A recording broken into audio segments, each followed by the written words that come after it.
Assalamualaikum warahmatullahi wabarakatuh. Perkenalkan, nama saya Regita Kusuma Dewi dengan NIM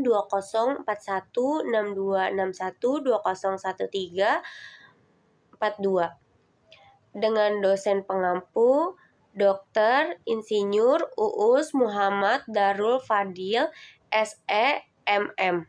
Di sini saya akan membahas tentang analisis pengembangan usaha kuliner di Ayamin. Bab 1, pendahuluan. Latar belakang. Makanan merupakan salah satu kebutuhan pokok bagi makhluk hidup, termasuk manusia. Bagi manusia, makanan merupakan sumber energi yang dapat menggerakkan serta memfungsikan jiwa dan raga setelah terlebih dahulu melalui proses di dalam tubuh. Oleh karena itu, tanpa makanan, manusia tidak mungkin dapat melangsungkan kehidupannya. Masyarakat sudah dipenuhi berbagai macam makanan, baik yang tradisional maupun yang modern. Salah satu contoh makanan modern yaitu steak. Biasanya steak yang digunakan oleh resto dan kafe-kafe lainnya berupa sepotong daging sapi yang pengolahannya dipanggang. Namun kali ini di Ayamin cukup berbeda. Daging yang digunakan adalah daging ayam. Dari sinilah muncullah sebuah ide untuk menciptakan peluang usaha yang dimana steaknya berupa daging ayam bukan daging sapi. Memang yang berbeda hanya dagingnya saja, tetapi dari sinilah yang menarik dari di Ayamin, menunya serba daging ayam. Bab 2, kajian aspek legal. Identitas usaha, nama usaha, di Ayamin, alamat Ruko Arcadia Blok A nomor 27 Galumas, Sukaharja, Teluk Jambe Timur, Karawang, Jawa Barat. Sektor usahanya lokal, jumlah tenaga kerja 10 orang, nomor telepon 0851 5676 200. Alamat email di ayamin10@gmail.com. Jenis usahanya kuliner. Identitas pemilik, nama pemilik Regita Kusuma Dewi, tempat dan tanggal lahir Karawang 11 Maret 2003, alamat rumah Perumahan Karaba Indah Blok H, Teluk Jambe Timur, Karawang. Jenis kelamin perempuan, nomor telepon 0812 13 10 300. Bab 2, kajian aspek legal. Persyaratan yang dipenuhi untuk memulai usaha yaitu yang pertama, jenis usaha kuliner. Modal dasar usaha 600 juta, modal disetor 40 juta, modal ditempatkan 75 juta. Ada beberapa surat izin perdagangan, SIUP, surat pengukuhan pengusahaan kena pajak atau PKP, tanda daftar perseroan khusus CV, surat izin tempat usaha, SITU, surat izin mendirikan bangunan atau yang disebut dengan IMB. Adapun struktur di dalam organisasi di Ayamin. Yang pertama ada owner, yaitu Regita Kusuma Dewi, manajer Sultan Maulana Fatah, administrator Ceisa Olivia, kokinya ada Jasmine, yang kedua ada Giselle, kasirnya ada Riri, ada Rara, waitersnya ada Dodo, Budi, Andi, dan Didi. Bab 3, aspek pasar dan peluang bisnis. Yang pertama dari calon konsumen. Yang pertama mahasiswa. Hari Senin, Selasa, Rabu, Kamis, Jumat, Sabtu, dan Minggu totalnya 7.700. Yang kedua ada karyawan. Hari Senin, Selasa, Rabu, Kamis, Jumat, Sabtu, Minggu totalnya ada 4.400. Yang ketiga ada pelajar. Hari Senin sampai Minggu ada 2030. Yang keempat ada masyarakat, hari Senin sampai Minggu totalnya ada 6.650. Yang terakhir, yang kelima ada pendatang, dari hari Senin sampai hari Minggu yang berkunjung hanya 2.130. Jadi total 22.910. Segmentasi pasar. Segi geografi, target konsumen yang diraih yaitu masyarakat yang tinggal di daerah Karawang.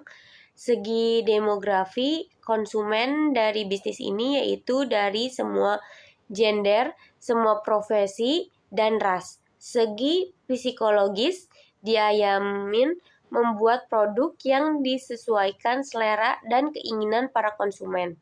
Dari segi perilaku, sesuai dengan selera masyarakat yang akan terus berubah mengikuti zaman, Diayamin akan terus bertransformasi dari citra rasa dan melakukan perkembangan zaman terhadap tren makanan.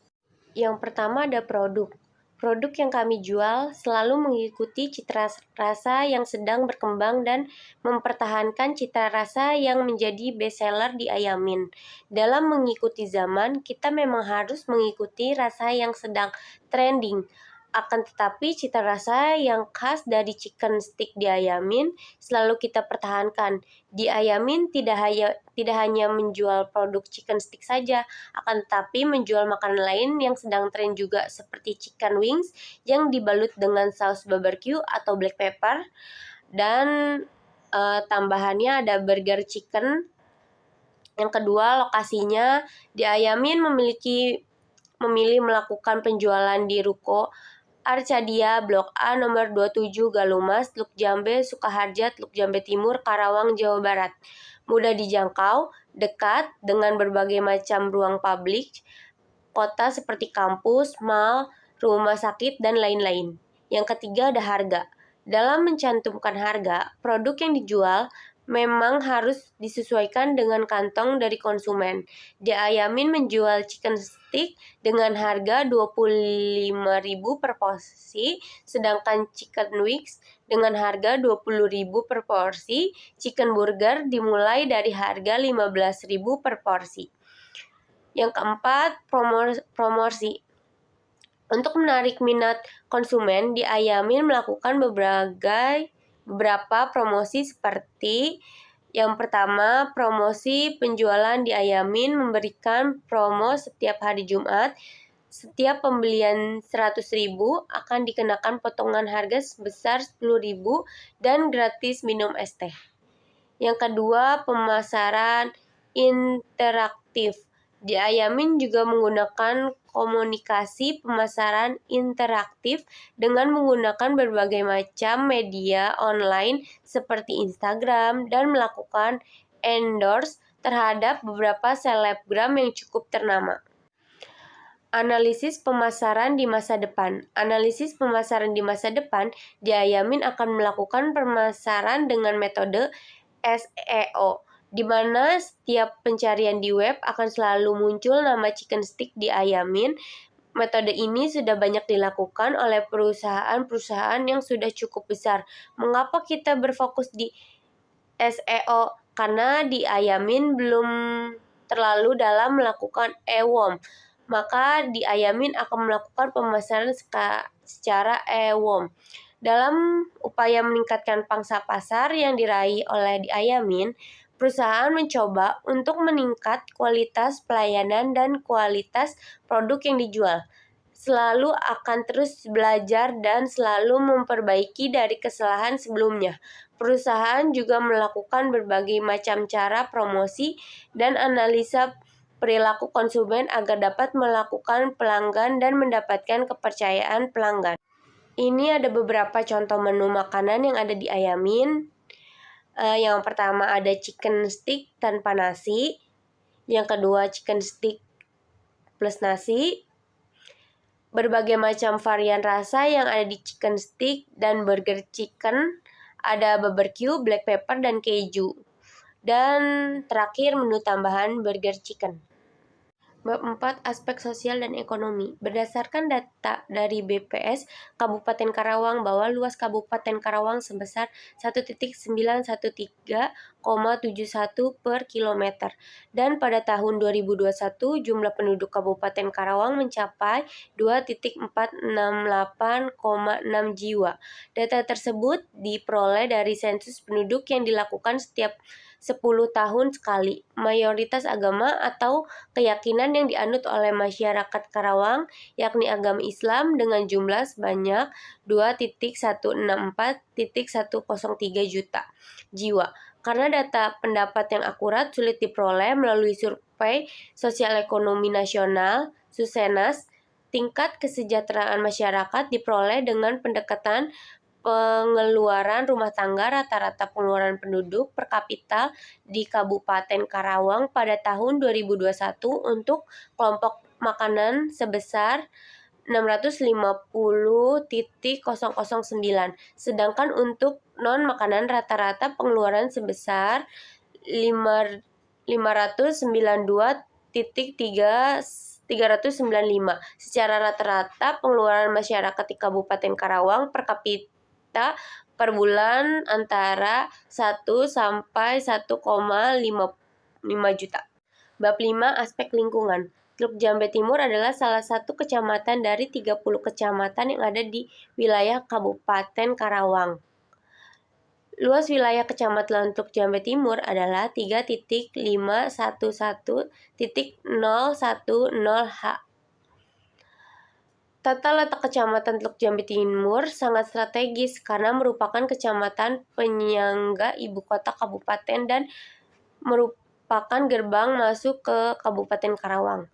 Teluk Jambe Timur bisa dikatakan pusat kota karena saat ini posisi tempat beberapa usaha berada di Kecamatan Teluk Jambe Timur, seperti contoh 3 mal besar di Karawang, akses seperti rumah sakit umum daerah hingga rumah sakit memiliki swasta, beberapa klaster sarana pendidikan, dan masih banyak lagi. Selain itu, karena lingkup Teluk Jambe Timur yang luas, Teluk Jambe Timur juga masih memiliki lahan perkebunan atau lahan hijau terbuka lainnya dan lahan ternak.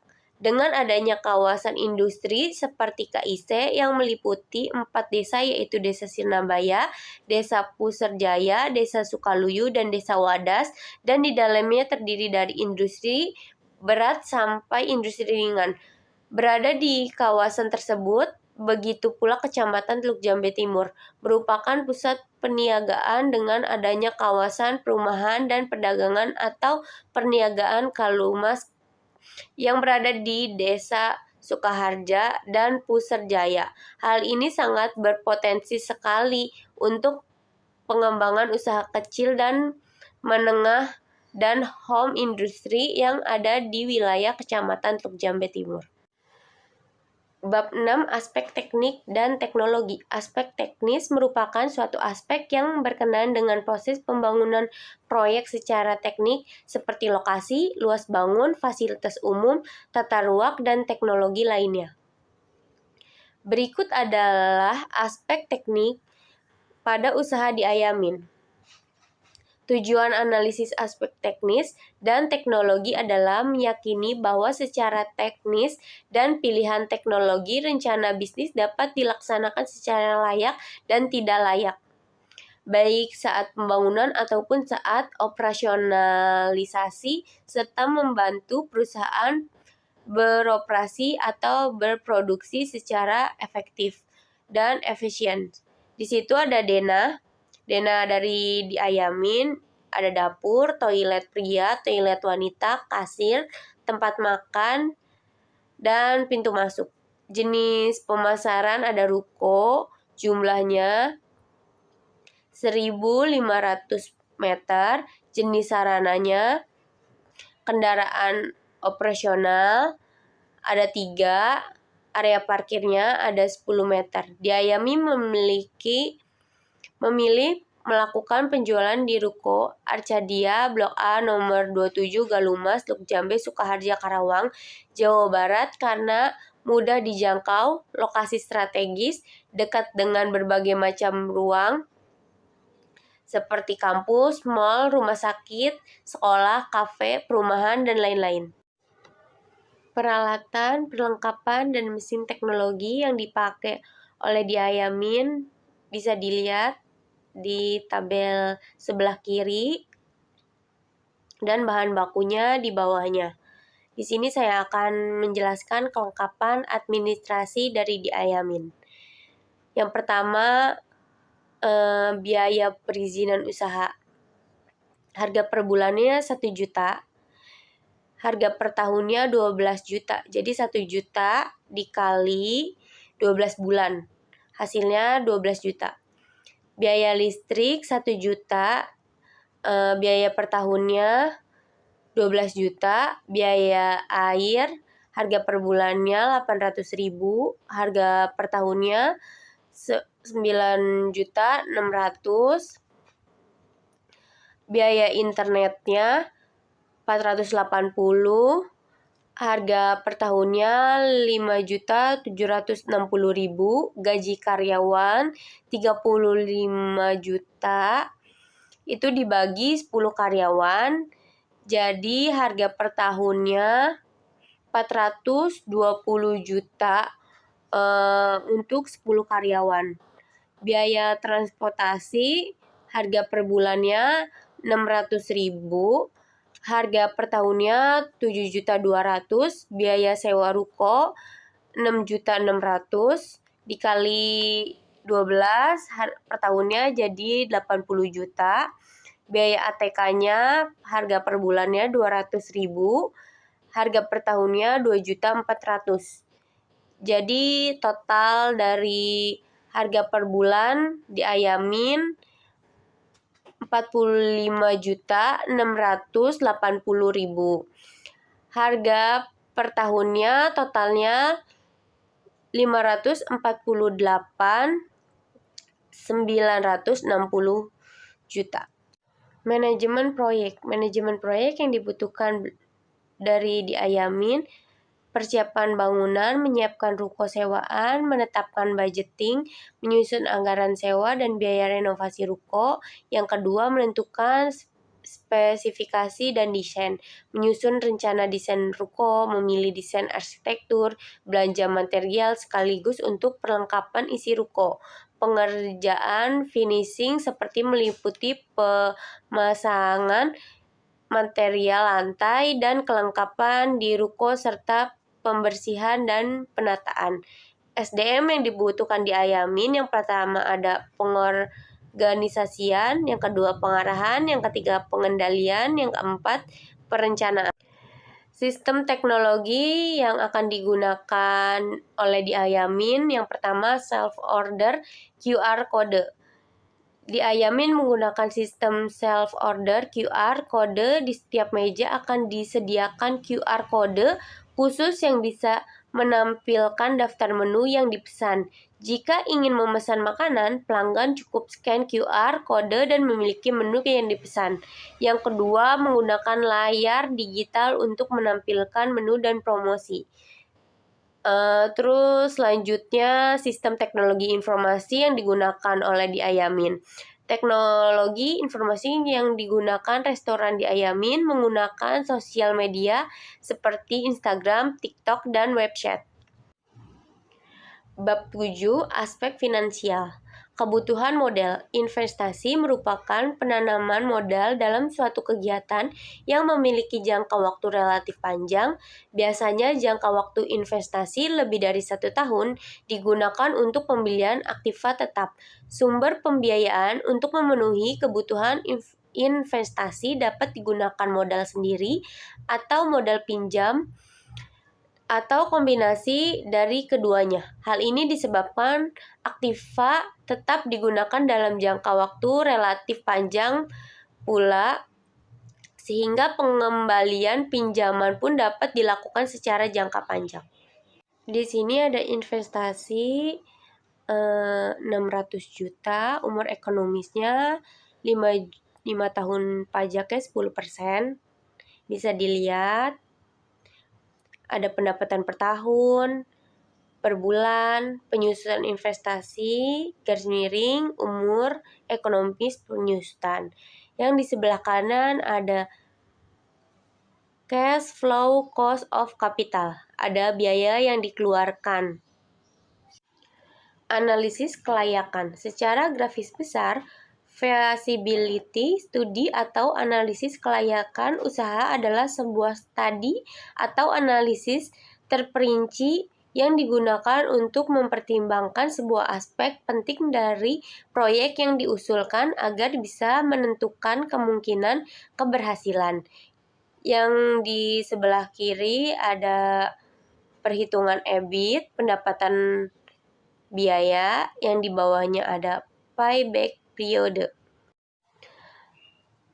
Payback periode dari investasi di Ayamin adalah kurang lebih 4 tahun 4 bulan.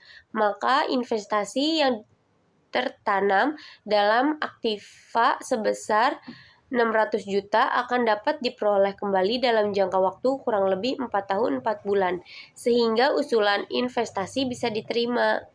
Berikut adalah perhitungan. Hasil perhitungan di samping menunjukkan bahwa atas dasar rate of return yang diinginkan, PF of Projects-nya lebih besar daripada PF of Outlays yang berarti NPV-nya positif, maka usulan investasi pada usaha CV di Ayamin dapat diterima. Berikut ada perhitungan lagi. Menggunakan tingkat bunga 35%. Terus yang kedua ada menggunakan tingkat 14%. Yang di sebelah kanannya ada selisih tingkat bunga, selisih PF, selisih PF of Process dengan PF of Outlays. Rata-rata keuntungan per tahun pada CV di Ayamin dengan nilai investasi 600 juta adalah 10%. Kesimpulan dari aspek finansial. Pada perhitungan sebelumnya dapat disimpulkan sebagai berikut. Yang pertama, payback periode untuk CV di Ayamin dapat hasil waktu 4 tahun, 4 bulan, dan diterima. Yang kedua, net present value untuk CV di Ayamin didapatkan hasil 84.800 juta dan diterima. Internal rate of return untuk CV di Ayamin didapatkan hasil 0,13% dan diterima. Yang keempat, average rate of return untuk CV di Ayamin didapatkan hasil 1% dan diterima. Yang kelima, ada profitability index untuk CV di Ayamin didapatkan hasil 2 kali dan diterima. Kesimpulan. Yang pertama, aspek hukum tidak bertentangan dengan hukum yang ada di Indonesia dan sudah lengkap surat izin seperti surat izin perdagangan, surat izin pengukuhan, kena pajak, surat izin tempat usaha, dan izin mendirikan bangunan. Semua sudah lengkap. Yang kedua, peluang pasar sangat baik dan masa depan perusahaan diperkiraan akan terus diminati konsumen karena sudah dianalisis, dilihat dari segmen yang dipilih, potensi, dan bauran pemasaran, dan semua sudah bagus. Yang ketiga, aspek sosial dan ekonomi mendukung perkembangan perusahaan karena dari segi pemerintah Karawang ini sudah termasuk ke wilayah yang sangat strategis dan misi pembangunan Karawang dari segi pertumbuhan ekonomi bagi negara sangat mendukung karena menambah pendapatan yang didapat dari pajak yang dipungut. Yang keempat, aspek lingkungan sudah sangat baik dan mendukung untuk perkembangan perusahaan di Ayamin karena lingkungan di sekitar tempat beroperasi termasuk berada di permukiman wilayah Teluk Jambe Timur yang sangat strategis seperti berada di lingkungan permukiman warga, sekolah, kampus, dan sebagainya. Yang kelima, aspek teknik untuk lengkap untuk beroperasi perusahaan di Ayamin karena memiliki lokasi, sarana, prasarana, tata letak, dan teknologi-teknologi semua sudah lengkap. Yang keenam, aspek finansial sangat baik dan menguntungkan jangka panjang karena sudah dianalisis kelayakannya seperti payback periode, NPF, IRR, ARR, dan profitability index. Mungkin cukup sekian dari saya. Kurang lebihnya mohon maaf. Wassalamualaikum warahmatullahi wabarakatuh.